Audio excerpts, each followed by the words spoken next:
It's an honor to be here today to talk about GAO's work on FEMA.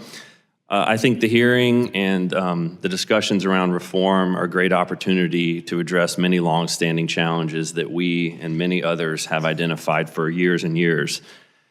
We have looked at federal response and recoveries for years, going from Guam to Puerto Rico and everywhere in between.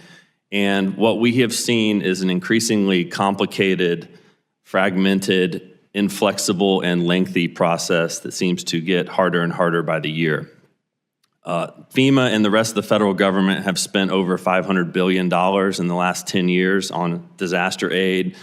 There are currently over 30 federal agencies that are involved in disaster assistance, and many of these programs, which pay for rebuilding the same types of infrastructure, have overlapping or duplicative requirements. Just as an example, the Department of Transportation, FEMA, HUD programs can all be used to build similar infrastructure, but they may require completely different paperwork, different environmental reviews, have different rules, and most difficultly, are on different timelines, which makes it virtually impossible to synchronize those programs for recovery. This is a major reason why recovery takes up to 20 years, as you said, Mr. Chairman.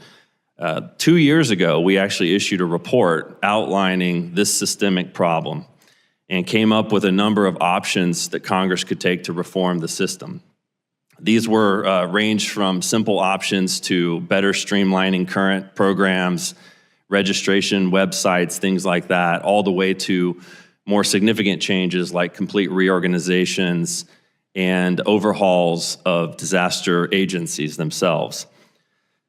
On top of this, as you said, FEMA's workforce is overwhelmed. There are over 600 major disasters, and as you said, over 1,000 fire disasters and all types of disasters going back many, many years that require staffing to address each one of those, and thousands of projects. Last we looked at it, FEMA was 35% short of its staffing needs based on the expectations on the agency, and there is now a never-ending disaster season. The workforce structure was created at a time when large disasters were very rare, and it needs to be reformed. And it's not just about the numbers, but the whole structure needs to be reformed to be more responsive. Also, I want to talk about individual survivors. We have to shift to programs that are not government-centric, but are survivor-centric. And when I say that, I mean they have to be geared towards helping a person get the assistance they need at the worst time of their life. A big problem at FEMA are antiquated technology and financial management systems. These need to be fixed in order for FEMA to be able to deliver the technology solutions that we already have in the private sector to try to intake people and get them the assistance they need.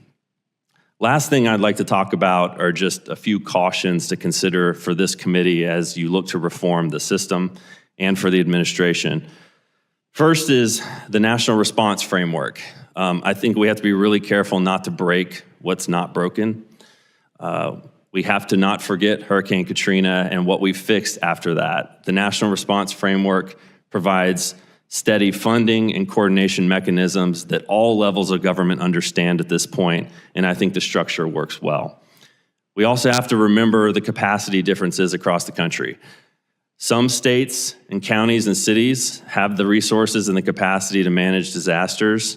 Many others we see just don't. And that's not going to change anytime soon. These are always going to need state and federal support to provide the response that we need to help those citizens. And then last, it's not just about FEMA. If we look to reform FEMA but don't fix the whole disaster response and recovery system, it's not going to fix the problem. And I think that's very important to consider as we move forward. So I look forward to your questions and the discussion.